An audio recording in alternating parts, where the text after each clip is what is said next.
wabarakatuh. Senang sekali berjumpa kembali bersama saya, Aminatul Zahra, dan hari ini kita akan berbincang-bincang kembali tentang membangun keluarga yang sakinah, mawadah, dan warohmah. Di samping saya sudah ada narasumber, yaitu Ibu Hajah Aminah, selaku pakar psikologi. Assalamualaikum, Ibu. Waalaikumsalam. Jadi, tema kita hari ini adalah tentang membangun keluarga sakinah, mawadah, dan warohmah.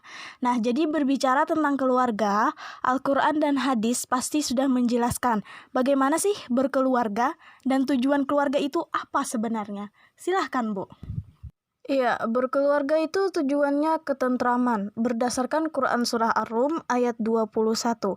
Dan di antara tanda kekuasaannya, dia menciptakan untukmu istri-istri dari jenismu sendiri, supaya kamu tentram dan berkasih sayang.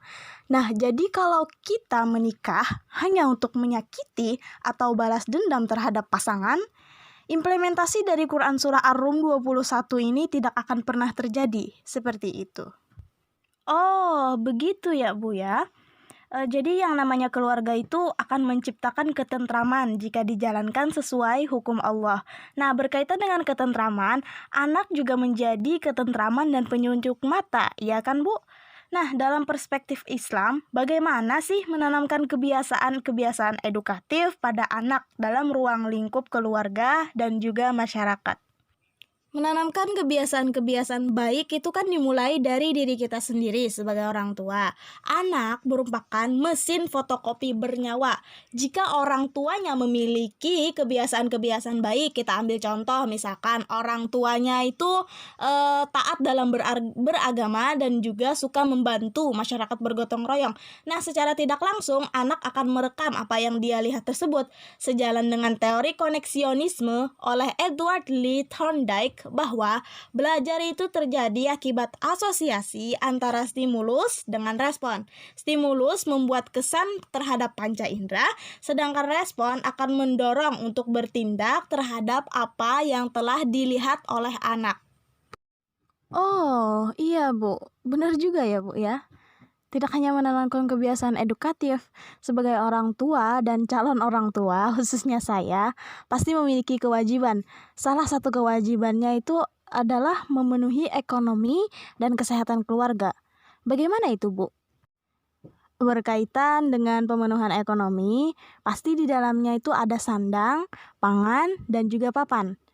Orang tua, utamanya ayah, wajib memberikan nafkah kepada istri dan juga anak. Bukan hanya kebutuhan dapur atau jajan anak, tapi juga masalah skincare istri, ya kan? Dan juga fasilitas yang mendukung bakat anak. Dengan catatan sang ayah mampu memenuhinya.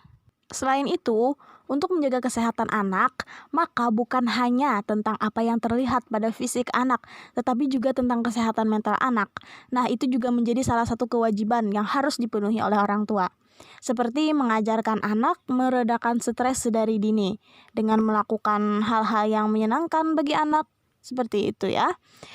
Berkaitan dengan mendidik anak ya, orang tua itu wajib memberikan pendidikan awal seperti pada agama kita ya. Agama kita itu mengajarkan tentang pendidikan moral dan juga pendidikan iman. Nah, tadi Ibu ada sedikit menyinggung tentang pendidikan bagi anak. Bagaimana sih, Bu, mendidik anak yang baik dan benar sesuai perkembangan usianya dari masa balita atau bahkan dari sebelum lahir ya, anak-anak, remaja, hingga menjelang dewasa sesuai dengan anjuran Nabi Muhammad SAW. Oke, baik. Cara mendidik anak dalam masa kandungan itu adalah dengan stimulus yang dilakukan oleh ibunya. Nah, gini ya, saya ceritakan ya. Ibu-ibu yang ada di Yahudi, ibu-ibu hamil yang ada di Yahudi itu, mereka mendidik anaknya itu dengan belajar. Jadi, jika orang tuanya ingin anaknya ahli matematika, maka saat hamil, ibunya harus belajar matematika. Nah, jika kita bawa dalam pendidikan Islam, maka orang tua yang ingin anaknya penghafal Al-Quran sejak hamil harus didengarkan Al-Quran dan ibunya menstimulus dengan membaca atau menghafal Al-Quran. Maka usia anak-anak balita itu belajar sambil bermain. menciptakan lingkungan yang ramah, ya kan, riang gembira, dan juga penuh kasih sayang. Nah, pada masa ini tuh anak-anak memiliki persepsi tinggi, sehingga anak akan mudah menurut kepada sosok yang dinilainya baik. Kemudian dalam mendidik anak di usia remaja, itu Rasulullah mengajarkan kedisiplinan dan juga akhlak. Karena pada masa ini pembentukan jiwa dan perkembangan kestabilan mental serta moral anak itu sangat perlu ya. Fase ini orang tua juga perlu memberikan perhatian lebih terhadap masalah yang dihadapi anak, termasuk dalam masalah pendidikan ya. Nah, baru sampai pada masa mendidik anak usia menjelang dewasa. Kemudian Rasulullah menyuruh orang tua yang memiliki anak yang usianya itu menjelang dewasa ya, cara mendidiknya itu kita sebagai orang tua harus menempatkan posisi sebagai teman dan juga memperlakukan mereka itu sebagai orang yang dewasa, bukan sebagai anak-anak lagi ya. Cara memahaminya itu dan cara mendidiknya itu dengan berdialog, diskusi, dan musyawarah. Jadi ini sekaligus mematahkan pendapat bahwa orang tua hanya mendidik pada usia anak-anak, tidak sampai dewasa. Islam itu memperhatikan bagaimana cara membimbing anak ya sampai dewasa. Apalagi dalam Islam, anak adalah penerus agama dan juga sekaligus ladang pahala bagi orang tuanya. Seperti itu. Masya Allah, itu tadi bincang edukasi bersama Ibu Hajah Aminah. Terima kasih banyak Ibu atas ilmunya hari ini. Dan saya memberikan kesimpulan bahwa untuk memiliki anak yang hebat, kita harus menjadi orang tua yang hebat. Memang benar, kita memiliki banyak kekurangan, tapi kita bisa memberikan sesuatu yang hebat bagi anak.